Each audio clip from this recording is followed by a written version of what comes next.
And welcome to the Sasquatch Says podcast on the Answers 42 Media Network. And look who I have with me here today. Callie is back, baby. How you doing, Callie? Good to see you. Good. I'm in normal clothes today, not at work. So thank she will goodness. be here the whole time. How about that? I We're going to will. get Callie's takes. You go on top of Dan's takes. What could you ask for more? So let's go ahead and let's jump into it. As you all should know by now, if you don't know, then I don't know if you're hiding under a rock or whatever, but Spoiler alert! Yes, Avs won game one. They take a 1-0 series lead. So some have said it. Do you agree? Did the Avs snatch victory from the jaws of defeat? I think that they didn't play a full game, which is frustrating for everyone. I think obviously they looked phenomenal in the first period, 3 goals, and then they kind of stopped looking great, for lack of a better term. But I also don't think that the Lightning played their best game either. So I think that it was both teams kind of feeling each other out, seeing how things were going to go. And I think next game is really when we're going to see that extra step up from both teams. And I think this is going to be an interesting chess match moving forward. I 100% agree. I do agree. I do agree with the fact that they did snatch victory from the jaws of defeat. The reason I say this is that the Lightning, despite losing, their goalie had a better save percentage. Their goalie had more saves on more shots. I mean, Vasilevsky, they are not going to have, if he plays the way that he's supposed to, there's not going to be another game that's 4-3. The rest of these games, if he plays up to his, they're going to be 2-1, 3-2, 1-0.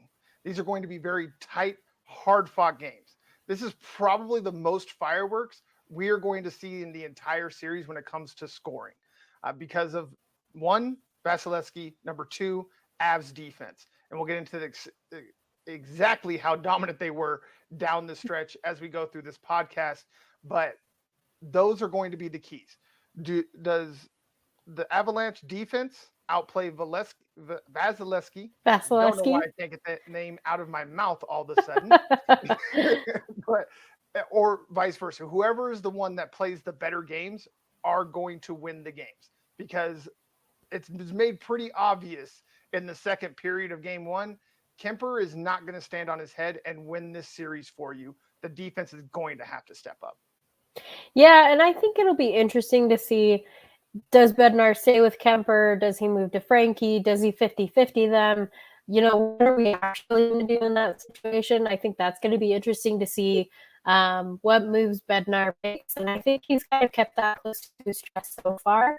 But Vasilevsky he's a different caliber of goaltender. I think the Avs knew that going into this. I think the Lightning fans have made it very apparent. The NHL in general, the ESPN announcers, everyone has made it very apparent he's the better goalie. He's the goalie that will steal a game. And I think the Avs have to be cautious of that. But they also can't necessarily change their game because of that. I think they showed that if you pour on the ugly shots, the dirty shots, the shots that normally are not going to go in, sometimes they go in. And I think that's kind of what the first game was.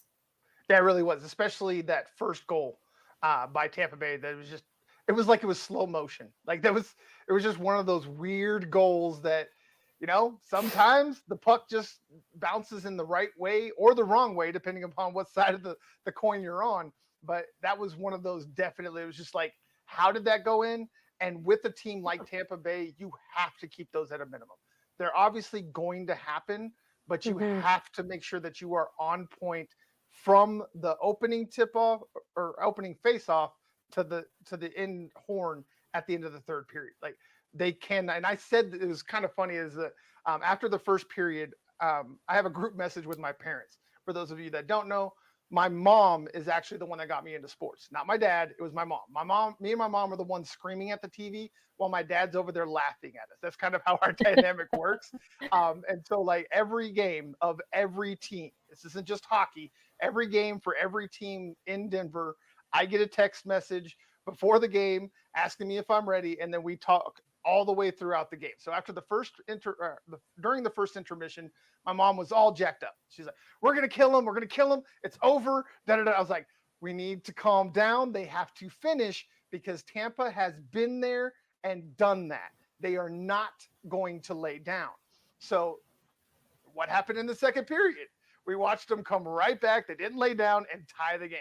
So as I told my mother, I will tell the rest of you, the Avalanche have to stay consistent. This team has the experience that even though the Avalanche have more talent everywhere outside of goaltender, they have the experience to steal not just a game, but this entire series. We need to remember Tampa Bay is the back-to-back champion. Until they lose 4 games in this Stanley Cup Finals, they are the team to beat. Regardless of record, regardless of depth chart, they are the team to beat, period. Yeah, and I think to that point, I think both sides of the coin, as far as the fans go, have kind of been underestimating the opponent. And I think both sides have kind of, if I'm being honest, been a little bit disrespectful to the other fan base. I think Avs fans have been disrespectful to Lightning fans. I think Lightning fans have been disrespectful to Avs fans. And I think we need to find a common ground and be like, okay, guess what? This is actually the top 2 teams in the NHL playing for a Stanley Cup. Number 1, how cool is that to be a part of? Right. Number 2, no matter who wins, like, this is going to be an incredible series. I personally see it going to 7, and I could see it going either way if I'm completely honest. Obviously, my heart lies with the Avs. I want the Avs to win, but I'm not going to belittle Tampa Bay's game at all and say that, the Avs have this. This is going to be a clean sweep. This is going to be a hard-fought battle. This is going to be a test. So hopefully that Joe Sakic made the moves that were necessary to get that veteran presence that we haven't had in the past. And hopefully between the 2 goaltenders and Bednar and the rest of the team, they have enough to squeeze out the last 3 wins that are needed. But don't be surprised, Avs fans, if we lose a couple games along the way. Don't blow up. Don't say we're a horrible team, because Lord knows that happens all the time. Yes. Oh my God. Every time the Avalanche have a hiccup, it's they just don't. I mean, even after the game, after they won the game yesterday, there were Avs fans on everywhere talking about, I just don't think this team has it. Dude, they found a way. Again, against a goalie that actually had a better game than their goalie and still beat the back-to-back champions. And again, just like Callie said, steel yourselves. This is a very, very good team. This is the best team that the Avalanche have played so far in the playoffs. I don't care about their record. I don't care about their points. I don't care the fact that they have not had home ice advantage at any point throughout this entire playoffs. They are one of the 2 best teams, and we have the 2 best teams in the league. This is a media dream. Like, this is exactly what every media outlet wants in a championship game. This is the opposite of what's happening in the NBA, where everybody was complaining about, what stars are going to happen if Miami gets it. No, we in the NHL they did not have that problem. These are the best teams with 2 of the biggest fan bases in the game in the biggest games of the year. This is as good as it gets. So let's enjoy it, but also understand that the other team on the other side of the ice is very good and they are capable of winning. And if the Avs lose a game or 2, it's not the end of the world. It's just they're playing another really good team. Yeah, and I think even if you just look at the coaches, if you look at the way, John Cooper does interviews and Jared Bednar does interviews, they're different but similar. I think they're both very tactful in the way that they speak, unlike me right now. And I think that both coaches have a very calm demeanor, and they both process the game and what's happening, and they don't show their emotions all the time necessarily. And they're not going to be the team that blames the ref. They're going to be the team that makes the adjustments so that doesn't happen again.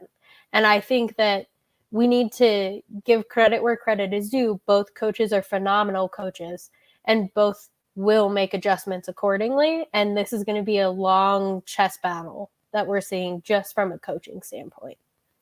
Yes. Yeah, that's another thing that people haven't talked about enough is the chess match that's going to go on between those two coaches. They're both two of the most legit coaches in the league with two of the most legit rosters. So that's what we need y'all to understand is like this could be a very long series, very hard fought series, but don't freak out. Like the Avalanche have the talent to win this. It's not a guarantee that they will. Both of our hearts are in it. We're both pulling. I mean, I got the original Stanley Cup. This shirt is literally from 1996. It's how long I've had this shirt. This is an OG Stanley Cup. And right? I have an Avs tattoo, so there you go. And I got a closet full of. I actually have more Avalanche paraphernalia than I think any other sport by far. We won't talk about how many jerseys I have. It's fine. Yeah. We won't talk about the closet of just jerseys. So no, no judgment. Don't worry. But yeah, so we are definitely in it to win it, but we are also realists and we recognize when another team is good. We're not haters. We keep real recognize real. Yes, as real as it gets. It's something that I've tried to beat y'all. Like I've tried to tell you, it's why our slogan is "Don't question the blue." Because yes, we have our loves, we have our teams, and we have our biases outside of when we were right here looking at you. Once this camera comes on, it's nothing but reality, people. You don't have to question whether or not we have a bias, whether we have a motive. We're going to give it to you as real as possible 100% of the time. So if you want that realness and, actual breakdowns and analysis, not just a pretty face saying words, then this is where you need to come. We got pretty faces, but we do more than just say words. All about it. Some, research and all that good stuff that makes our opinions actually mean something. Yes. So with that out of the way and all the negative that we've talked about it, let's get a little positive. Who is your star of game one? For me, it's Valeri Nichushkin. I think throughout the playoffs, he's been doing phenomenal, and I think he really stepped up last game. I think with the assist, with the goal he had 6 shots on goal. He's a big-bodied player. He's found a home in Colorado. I hope we can hold on to him. We'll see what happens. Joe Sakic, please, choo-choo, want to stay here because we love you here. Well, the big engine. Yes, big engine that could. But yeah, so for me, it's definitely got to be Nichushkin. He looked phenomenal flying around on the ice as a big-bodied human. So. Yes, I love that pick. Like you said, he had 6 shots on goal that led the team, had 2 points, an assist, and a goal. And how about that play behind the goal where he knocked out like 3 Lightning to get to the puck and big then body able to fish it out and make a centering pass that was just unbelievable. Like that play was insane to me. That's how he's really grown into his comfort zone, and he knows how to use his body now, and he knows kind of what he has. And just his development, even from like if anyone went to training camp or anything like that when he first came to the Avs, practices when he first came to the Avs, just seeing that development from him, if you watched him in Dallas, he's a completely different player with the Avs. And I'm so happy to see it. Yes. He is everything that they hoped he would be with Colorado. He just the size, speed, strength. Like you said, I think he's finally he's just grown up. He's realized that he is a grown up. He's no longer playing like a boy amongst men. He is now playing what he is, a man amongst boys. So it's completely flipped the script, and the 2-man game between him and McKinnon, we've talked about it on multiple occasions. It's absolutely sick. I'm not mad at that pick at all. Me, I got to give it to the Cap. He only had 2 shots on goal and 2 points. He had a goal and assist with just 2 shots on goal. One of a handful of Avalanche that had a positive plus minus. And I mean, even though he'll probably never say something like this for the rest of the series, but he had the smoothest, with all due respects, I've seen in a long time. And in the first intermission where he was like, we have a lot of respect for this team. but not too much, and then winks at the camera and walks off. Like that Yeah. was just too smooth. I had to give it to so I had to give it to the Cap. That is one thing that I have really appreciated over the last couple seasons. It seems like the Avs players are developing into their personalities, and they're actually showing the personality. Like between him and Eric Johnson, just being very outspoken as captains, and their coach not being necessarily outspoken. So I think Right. Jared Bednar again has let his players do the talking, and he's just kind of like the Wizard of Oz, the man behind the curtain. Yes. So That's a great analogy. I like that. yeah, Perfect. yes. Yes. He is the Wizard of Oz. And we're going to have to come up with who's the Tin Man, who's the Lion, who's Dorothy, and all those. We'll have to do that at some point. I think that'd be fun. I think that'd be great. I'm like so down for this. Yes, let's do it. All right. Next pod, tune in. Next pod, we're going to turn the Avs into The Wizard of Oz. I love it. I love it. We have enough short guys that they can be all the little munchkins, you know? Right? Well, the Tampa Bay Lightning definitely have a bunch of short dudes. Am I the only one that for the first time I looked on the ice and I'm just like, the Avalanche are so much bigger than the other team? Like, am I tripping, or is somebody else thinking that? I mean, I think in the size realm, it helps that Sam Girard's not playing in the size realm. But of course, we miss Sam Girard. Don't twist my words, people. No. I still would rather have him in the game. But if you're just looking at it sheerly from a height perspective, he definitely brings the average down. Yes. Yeah, it was just, I mean, like I was saying with that Nichushkin play, it was just like, I mean, they just were falling off of him. Like they were really trying to hit the man, and he was just throwing them around with one arm.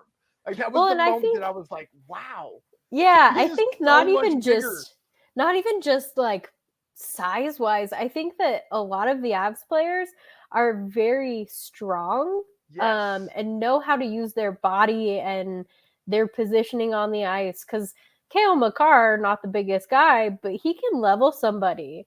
And Gabriel Landeskog, not the biggest guy, but he can level somebody. Gabe's probably average, but still. Yeah. I don't think the Avs necessarily have the biggest team, but I think they have the guys that know how to use what they have. Right.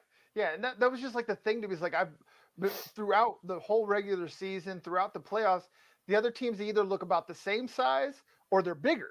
And then like this is the first time I've looked on the ice and it's just like there are several Avalanche that are just obviously bigger than the other team's like squad. I was like, I never seen like Tampa Bay look small, and then it's just like on this ice against this Avalanche, you see the transformation that Joe Sakic has made to show you why they've been able to weather these more physical teams like the Nashville Predators, the St. Louis Blues, etc. Is that it's obvious he's went and found the bigger, badder, meaner dudes to go with some of these smaller guys. Like you're talking about Cale Makar being a little bit on the small side for a defenseman. Nathan McKinnon, not the biggest dude. Gabe Landeskog's about average, you know. So he's really done a great job of taking these smaller superstars and essentially building a wall of man meat around them on the ice. So that can still play hockey. Yes, that can still play hockey, are still fast, are still athletic. Like it wasn't like he just went out and got a bunch of lumbering elephants to, you know, flop around the ice or whatever. He went out and got actual big athletes that can keep up with the McKinnons and the Makars and all of them with the speed and everything, but also have the size that they're not just going to get mollywopped every time a bigger team comes up against them. So that's been the biggest thing that I've enjoyed watching is watching the Avalanche get punched in the mouth. And unlike we've talked about for the last several years, going and curling up in the corner and crying, they just rear back and punch them right back in the mouth.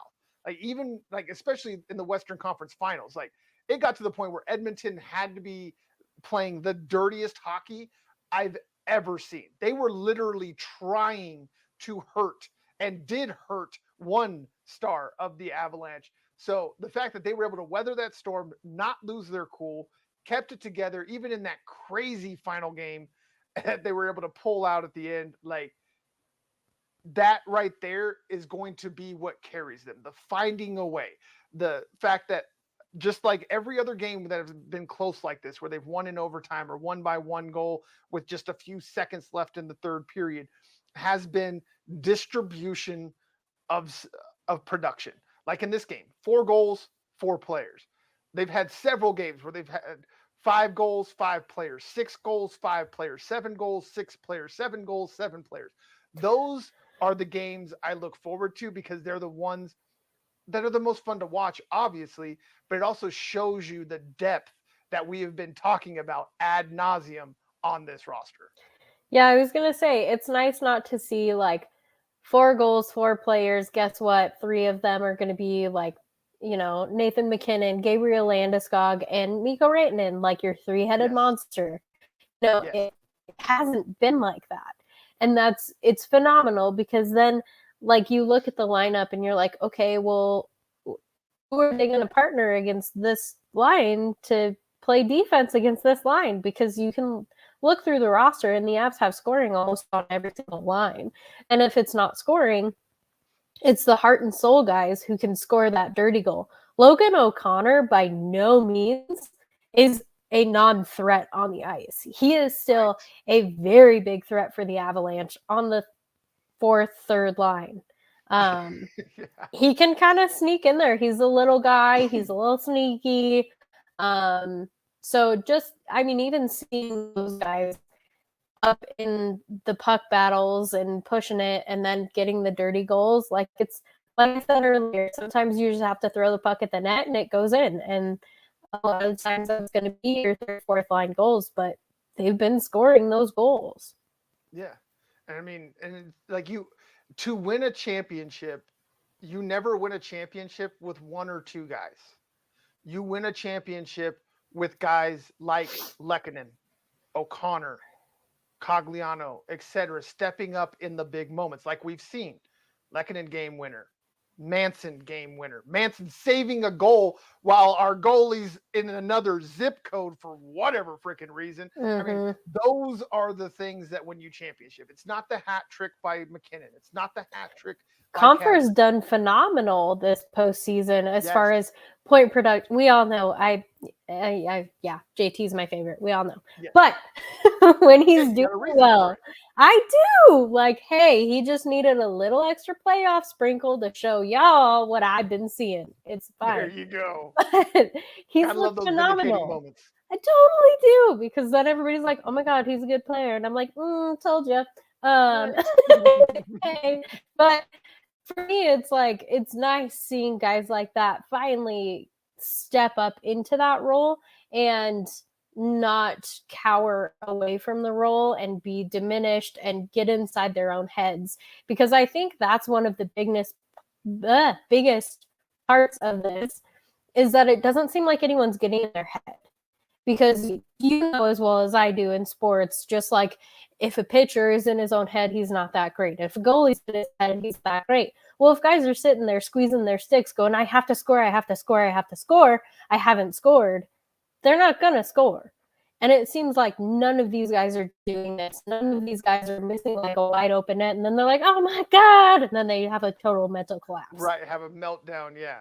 Yeah. I don't know if that's a tribute to the players or if that's a tribute to Bednar or Sakic. I don't know who snapped that out of them, but they definitely got that snapped out of them. Yes. Yeah. Something happened over the last 12 months that snapped that out of them. And there's just, like you said, just something different about this squad. It's nothing you can really put your finger on. It's not really tangible. There's just something that's changed in the culture, the locker room, team build-up, chemistry. It's something within those intangibles that's changed that this team believes they belong. It goes back to what I was just talking about earlier with Gabe Landeskog in his first intermission interview. Like, he showed they feel they belong. They respect the other team, but they're not afraid of the other team. And that's the difference. You have to respect your opponent, but you cannot be afraid of your opponent. It's okay to respect them. It's not okay to be fearful of them. Because once you have to know your own. it's over. Exactly. Yeah. So, um, speaking of being dominant, that first period for the Avalanche was dominant. What was the key to getting out to a 3-1 lead right there in that first period? I think the Avs really playing their game and playing all game. First period, you're watching it and you're like, great, this is an awesome team. They look solid. And then they kind of tape. Probably the first 2 goals of that period were kind of lucky. Yeah. You kind of need luck against Vasilevsky. League, but I think that they really kind of trailed off after that first period. So I think just getting back to their game, I think we did in overtime. Just their game, I think.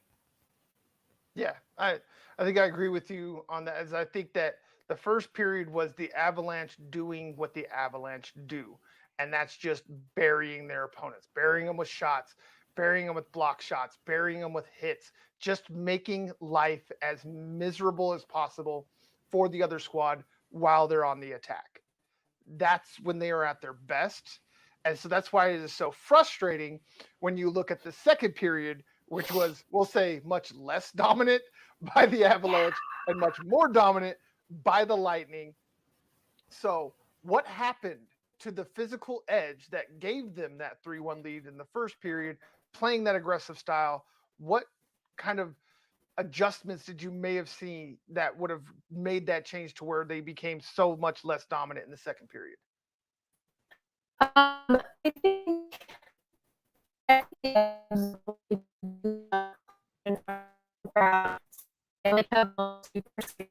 and that they showed up and they hit it super hard. And I think, again, Tampa Bay Lightning know how to play chess. And so I think they played their little chess pieces to the point where they were able to catch up in the game. And I think finally by the time of overtime, the Avs were like, okay, whoa, we need to wake up. We need to go back to what we were doing before. We need to figure out our own chess pieces to make this game ours. And got a little bit of a lucky bad pass there from the game. But, sometimes that's what you need. They clogged the neutral zone, got that themselves, and then we all know the rest as history. But I think that was just kind of their wake up. Oh no, this might not go well. Yeah, like don't take your foot off the pedal with these teams because once you give them life, it can snowball. It can literally avalanche on the Avalanche, So I think that was the biggest thing. It always seems like whenever the Avalanche play a team that has a better goalie, whenever they get a multi-goal lead, they they seem to back off for whatever reason. I don't have an explanation for it. I wish that I had access so I could ask Bednar directly because it doesn't seem like anybody else either wants to or has the gumption to ask him why this happens because I've never really seen the question asked to him. Is like it really seems every time they have a team that they know the other goalie is better than theirs, once they get a lead, they seem to think they can just hold on to it regardless of how good the other team's offense is. Like we saw it with the Blues. We saw it in the Western Conference Final, almost screw them out of a sweep. We just saw it in Game 1. Every single time, they tend to just sit back and are more worried about blocking shots than making shots. And it's Yeah, almost my like they're afraid dad. to be aggressive. My dad calls it prevent defense, kind of like in Yes. football, and it prevents you from winning. Yes. So that's what my dad and your mom talk every game. So him, my brother, myself, we all in the game. It's great. You guys should definitely probably. Um, but my dad always calls it pre-defense. It's almost like zone defense in football. It's like Yes. the instead of their man-to-man coverage, and then they aren't, stick checking as much. They're trying to drop into the open space, but by doing that, you're creating space. Yes. They can shoot through, or they can pass to a guy that's open that you weren't covering because you were just covering a zone. So for me, that's kind of what I equate it to is football's zone defense. It's not going to work. It doesn't work in football that much either. No, it doesn't work anywhere. Whenever you play not to lose is where things go wrong. You have to play to win the game until the final whistle. I don't care what sport you're in. Prevent defense, it's a perfect analogy, cross sport, however you want to put it. Yes, 1,000%. They go straight into that prevent, and it does nothing but prevent you from winning. Your dad is 100% correct when it comes to that. It drives He's a smart me man. nuts.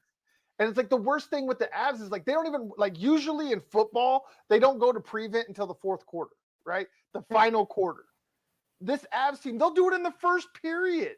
Like they'll get a 3-goal lead in the first period, and then all of a sudden they're back over and they're in just backing up on every single possession. It's infuriating to watch. It's like, dude, you got the 3-1 lead by being aggressive. You are not going to keep the 3-1 lead by being not aggressive. It's right. Really let's make it 7-1, and then we can readjust from there. I don't even want it then. I don't care. There's no mercy rule, baby. It is the majors. It is the professional leagues. You don't get to feel bad because we scored 20 goals on you. Stop us. I don't care. That's true. But then the problem with that theory is then you get all of the dirty shots, the cheap shots.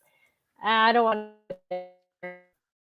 Again, it's the reality of hockey, unfortunately. Stop being children.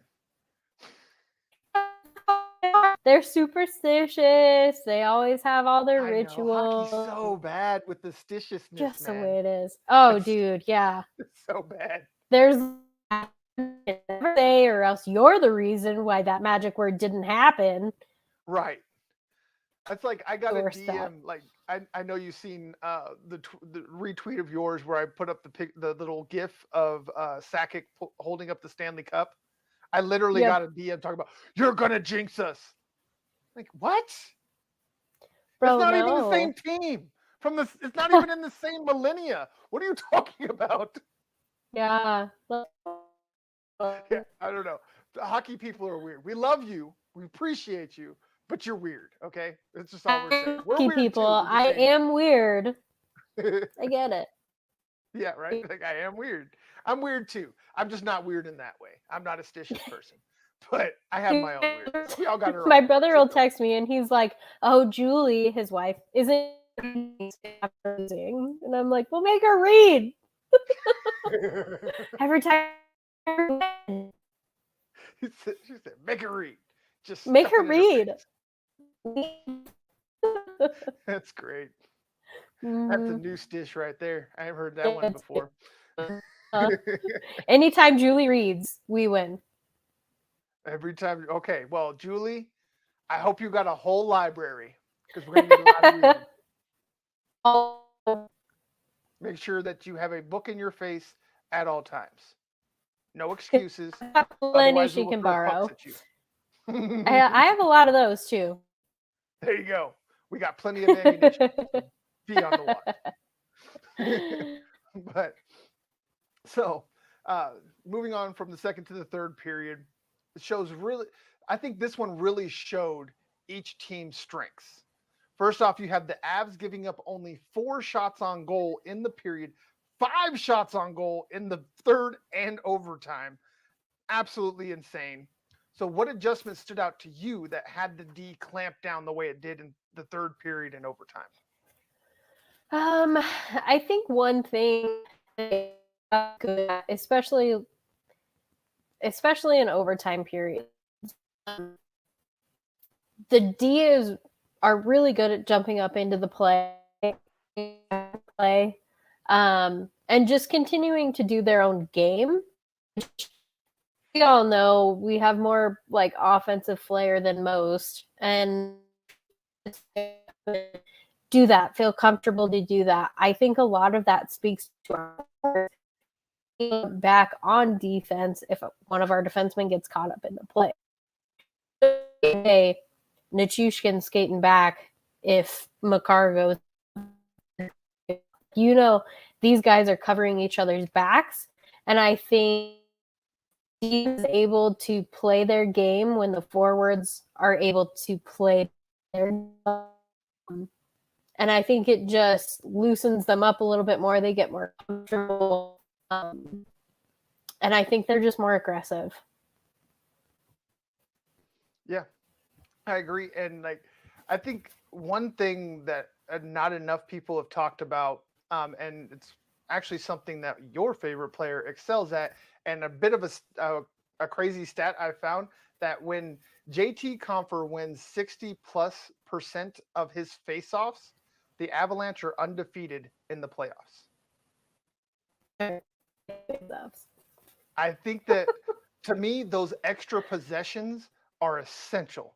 Winning those faceoffs, I don't think it's talked about enough, especially with people that don't know hockey, is that they just think that faceoffs, whatever, they don't really mean anything. They're just a way to slow down the game. No, they are essential when it comes to every time you win one, that's an extra possession of the puck for your team.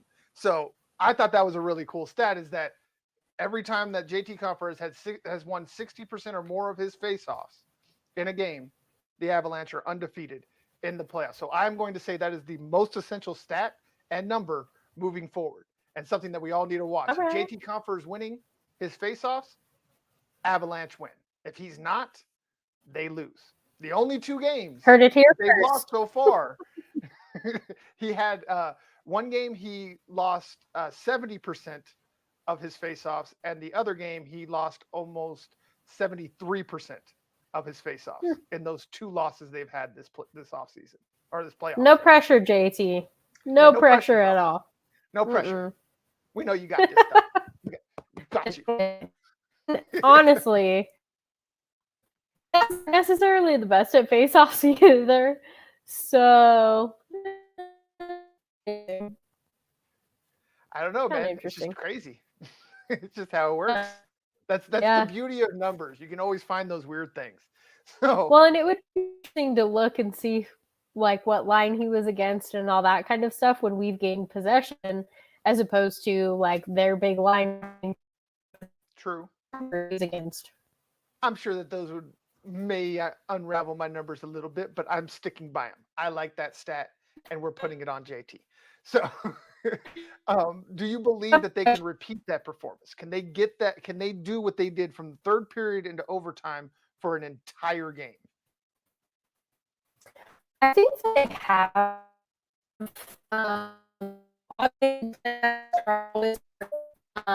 Especially their game, if they're really skating, because we know this team loves speed, moves and passes and plays and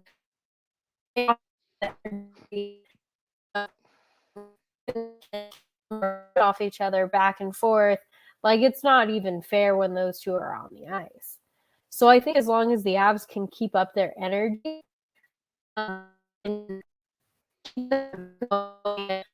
and keep covering each other and playing like a whole team and individual talents, then I think that they absolutely have all the chances in the world to win this thing.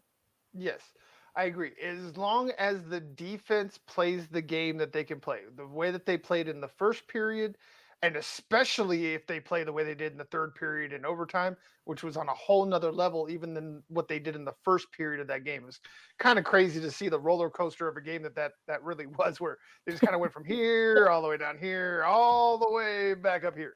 It was up, back down, and back. Yeah, I swear I had to have lost at least half a decade off of my life because of that game. Getting some whiplash. All of it, all of the things, and I needed Callie to come pick me up, but she was busy taking care of a stabbed toe. So sorry. This is where we're sitting. But I do believe they can. It's just a matter of will they. Will they have another period like they did in the second period where they go back into prevent defense because they built themselves a lead and they think that they need to be nice to the other team because of, bad hits and things, whatever. Um, but if they can stay consistent with that defense, because they don't have the goaltending to do it, they just don't. Kemper doesn't have to be Vasilevsky. He doesn't have to be the best goalie in the game, but he has to be good enough. Yesterday was barely enough. Talk about the skin of your teeth enough. He has to be better. But also, this defense cannot allow Tampa Bay to sit there and have shot after shot after shot on goal. Because as it's seen, if you just put the puck on goal with Kemper or Francouz enough, eventually they're going to go through. And they have proven that they can do this for an entire game. In case y'all have forgotten, they gave Pavel Francouz his first ever career shutout, and the guy only saw, I think, like 20 shots in that entire game. So that I think it would be interesting to see how this team plays in front of Francouz. Just because it seems like every time they've played in front of him in the past, they play a little bit stronger defensively. And I don't know if that's just because maybe they don't trust him as much as they trust Kemper to make the big save. Or if it's maybe he's more vocal with them, telling them where to go, where he needs them to be. I don't really know. I'm not on the ice, so I can't tell you one way or another. But either way, they seem like they play better in front of Frankie. So it'll be interesting to see if Bednar gives Frankie the nod next game, just to see how he's doing, maybe to rest Kemper a little bit. I mean, Kemper's eye still looks swollen. So it would be interesting to see if his vision is still messed up from it or if it truly is 100%. So that's another thing. Yeah, I wanted to talk about is did you really think he was 100%? Because that eye does still look jacked. So maybe that has something to do with it. Maybe another day of rest will help the swelling go down a little bit more. Maybe it'll clear it up. If it's an issue, we don't know.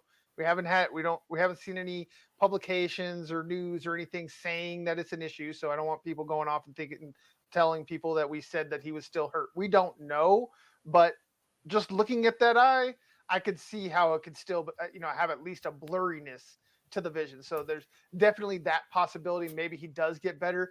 And I think you might have hit the nail on the head with the fact that they don't trust Pavel as much because, I mean, simply, you can't even trust the guy to stay in the net. Minor detail. He ends up in different zip codes. It makes no sense of why he's there at all. Minor detail. So I think that definitely has something to do with it. Is they're not just afraid that he might not make the save. They're afraid that when they turn around, he might not be there to make the save at all. Period. So I definitely think you got something going there. But to me, it's just like I said last week, I have to give it to the veteran. I have to give the veteran the nod simply because, as we saw, yes, he allowed them to get back in it. But as we've seen with Pavel, he has a tendency to let things get away.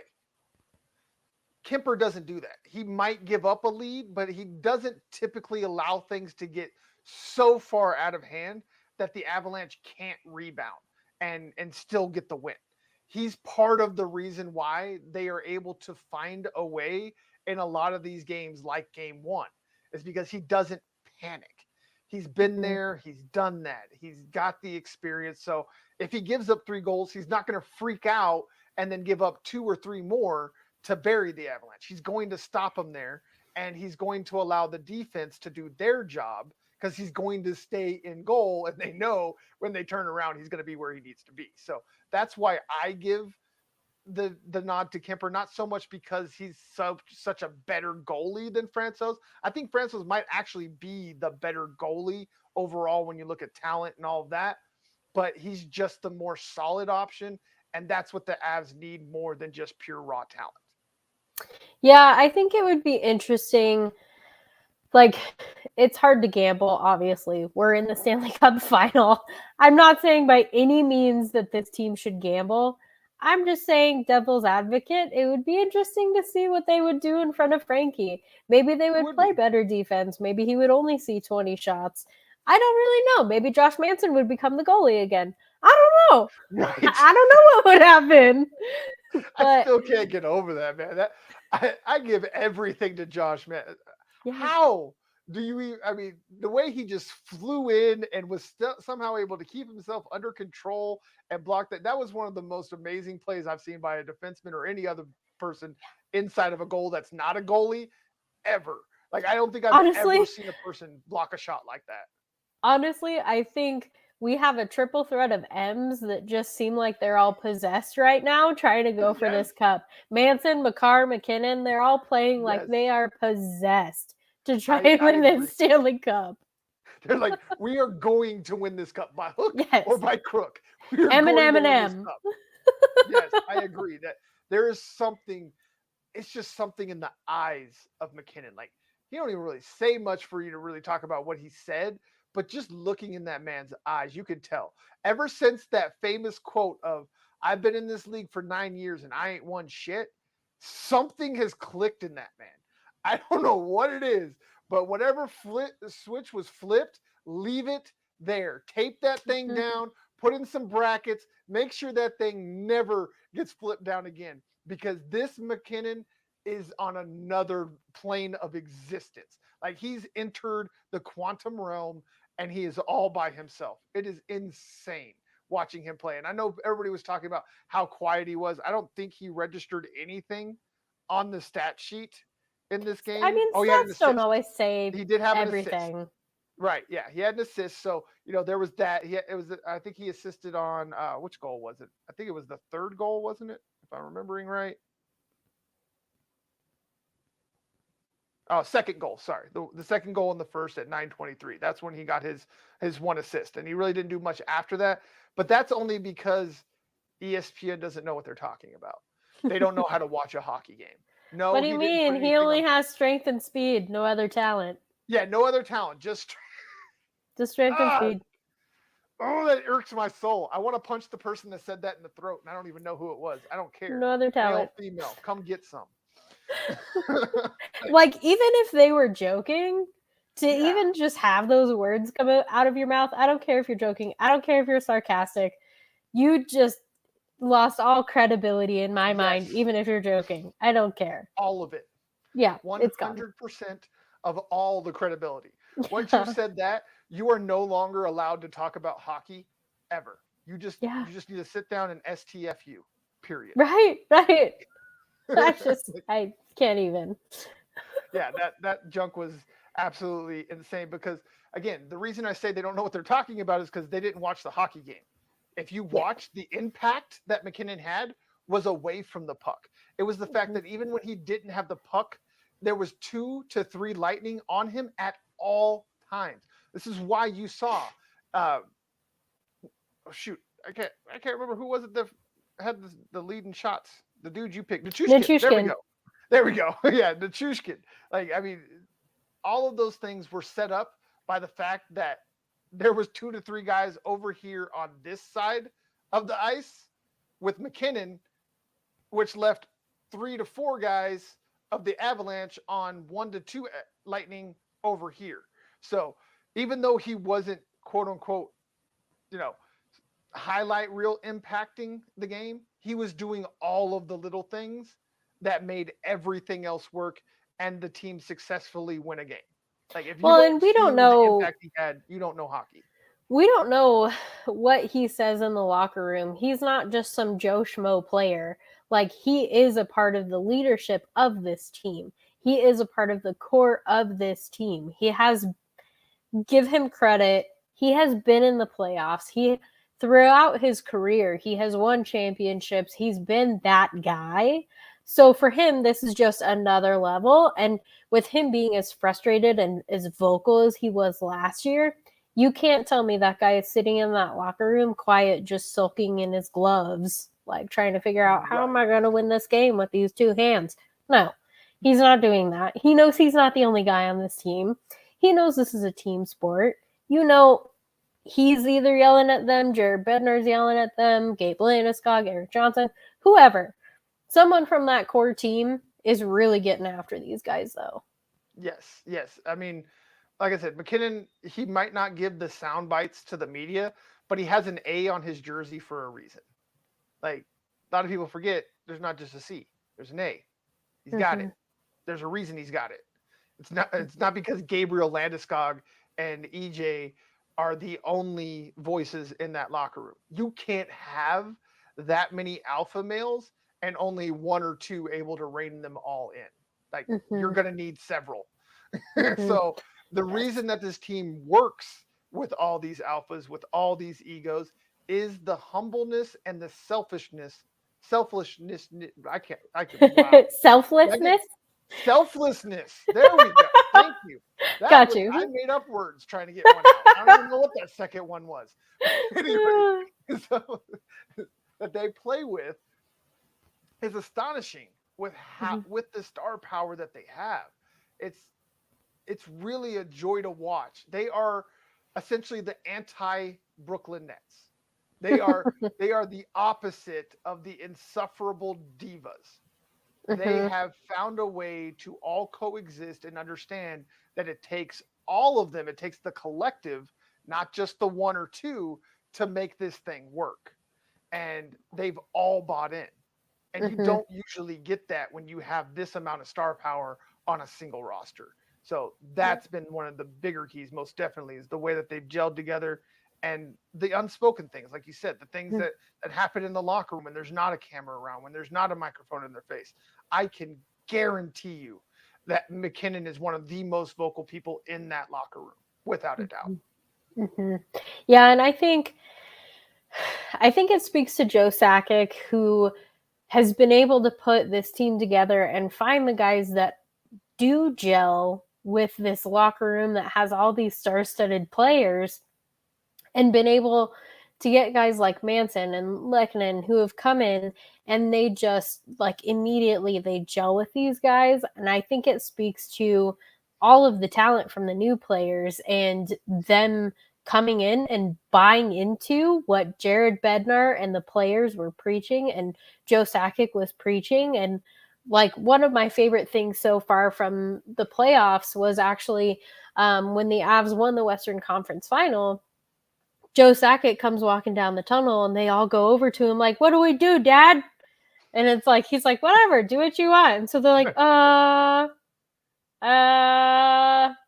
don't know what I want. And he's like, "Touch it." And they're like, "Okay." So then they go touch it.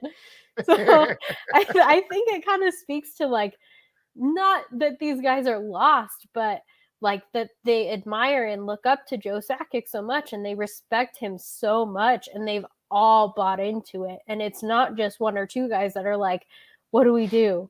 It's like the entire team was like, "Oh my God, Dad." Like, what do we do? Dad. Dad. Fix it. Right. It's broken. Fix it. I don't know.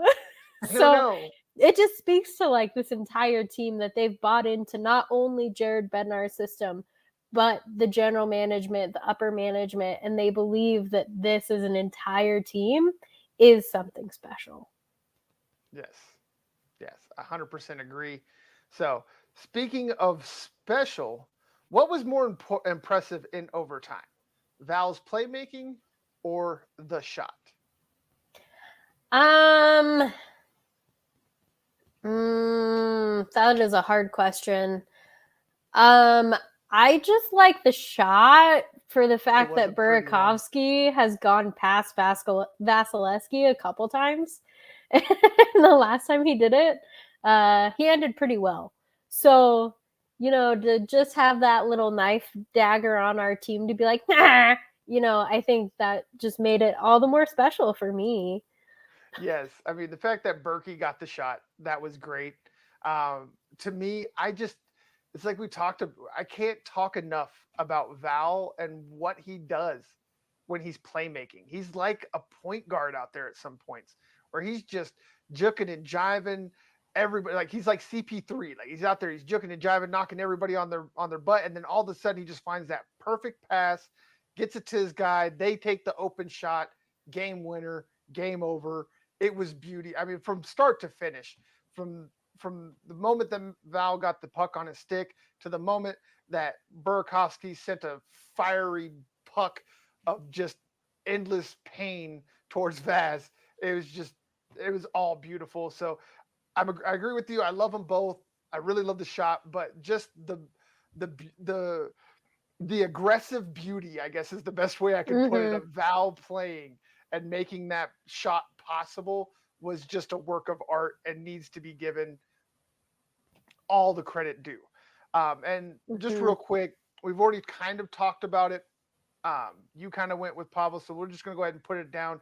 Is Kuemper still the guy to you? Like, is he your guy?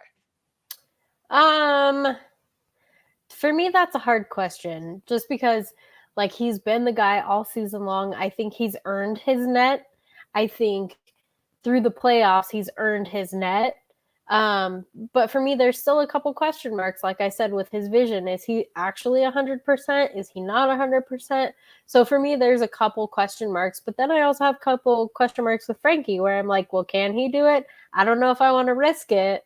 And it does make me nervous. And I think I'm more nervous about Frankie because, at least with Kuemper, he had the wherewithal to be like, hey, I'm not normal right now. My vision's weird. He basically pulled himself from the game. So I do think that if he didn't think he could do the job, he would admit it. He would tell, the coach or training staff or whoever. But it still makes me a little nervous with how his eye looks. Yes, so, his eye still looks ugly. Tentatively Darcy. I think I agree with you, and I've made it pretty clear throughout the playoffs, throughout the season. I'm a Kuemper guy over Frankie. Just again, I know I've said it a million times: the experience, the veteran presence. Like I said, if that was Frankie in goal yesterday and that second period happened, I don't know if the Avalanche are able to pull that game out, because who's to say that he doesn't give up 2, 3, hell, 4 more goals? Because with Frankie, it tends to snowball. When he's good, he's really good. But when he's bad, it's just as bad as when he is good. So again, I'm with Kuemper. Not even so much tentatively, as long as he's 100%. If it turns out that he is playing with blurry vision or whatever, I would rather have a fully healthy Frankie than a partially healthy Kuemper. So there is that caveat. But again, like you said, I don't see Kuemper pulling the rookie mistake of lying to his coaches, saying he's ready when he's not. And I also don't see him jeopardizing his team the way that this team has gelled together. I don't see him jeopardizing those relationships by lying about that either. So if he says he's 100% ready to go, I just have to believe he is. And if that's the case, that's the guy I want in goal. He's earned it. He belongs there. So moving on to that real quick, moving over to the last subject of the day, we want to get Callie's keys to victory. So Callie, what are your 3 keys to the Avalanche winning game 2? So my keys are being aware that Tampa Bay is going to make adjustments. They made adjustments on the fly last game. They're going to study tape. They're going to figure out what they did wrong, and they're going to make adjustments. Be prepared for those adjustments and be ready to make your own adjustments. So kind of, I don't know, just be ready for the chess match, I guess. Yeah, be on your toes. Be ready for the chess match. Be ready for them to come flying in at you. Key 1. Key 2, keep all of the shots going. Every single shot that you can take it. As we've seen, the dirty goals, the ugly goals, the ones that should not go in, sometimes are the ones that go in. And sometimes that's the one that's going to win you the game, because Vast doesn't let a lot in. So if you can get an ugly goal, you need to take as many ugly goals as you can. Key 2. So key 3. Key 3 is going to be make sure that your defense continues where they're at, that status quo for the defense. Make sure Cale Makar is still doing his game, jumping up. Make sure that, Devon Toews is still doing his game. He's able to jump up into the play. Obviously, we don't have Gerard, so he can't do his job, but Bo Byram needs to step into that position, jump up into the play. And then we have the defensive guys that can hang back while those guys are jumping up into the play. Josh Manson can hang back. Eric Johnson can hang back. Jack Johnson can hang back. All of these guys, they know their roles. Their roles have been clearly defined all season long. And I think Bednar has shown throughout the entire season that he can mix and match his defense as he needs. Devontae's, Cale Makar playing together. They have a chemistry where they just know where the other one is. They know what the other one's doing. I don't know how they do it, but they do it. So these guys, they can, jump up and then the other one knows to stay back, or they can both jump up and somehow the forwards know to stay back. So I think just keeping your defensive game the way it has been and not getting overwhelmed by this Tampa Bay team. Perfect. I like it. So long goals. Yes. Perfect. So the keys are 1, stay on your toes. 2, take all the shots. 3, know your role. And Yep. stay in your lane. Stay in your lane. The final thing we got for y'all today is game predictions. So Callie, I will let you go first. What is your game 2 prediction? Gosh, game 2 I think is going to be much harder from both teams. I think this is going to be a long, hard fought battle. I think not necessarily that the sticks are going to be gripped tighter, but I think the Avs are going to try and come out with speed, and they're going to try and fly, and they're going to try and score all the goals possible. But I think Tampa Bay is going to try and slow things down, muddle things up in the neutral zone, do what you can to try and slow this team down, whether it's getting physical or it's just getting between the lanes. And so I think trying to figure out how to bypass each team's strategy is going to be key for the Avs to win. Perfect. And one last prediction. Do you believe the Avalanche will still be playing in the finals when we are back here next Thursday? I do. Okay, so no sweep from you. No. Understood. All right, so my prediction, again, for game 2, first off, I do believe that the Avalanche will win. I do believe home ice is going to be really, really important in these finals, especially with a team that's coming from sea level, literal sea level, to a mile above. I do think that is going to make an impact.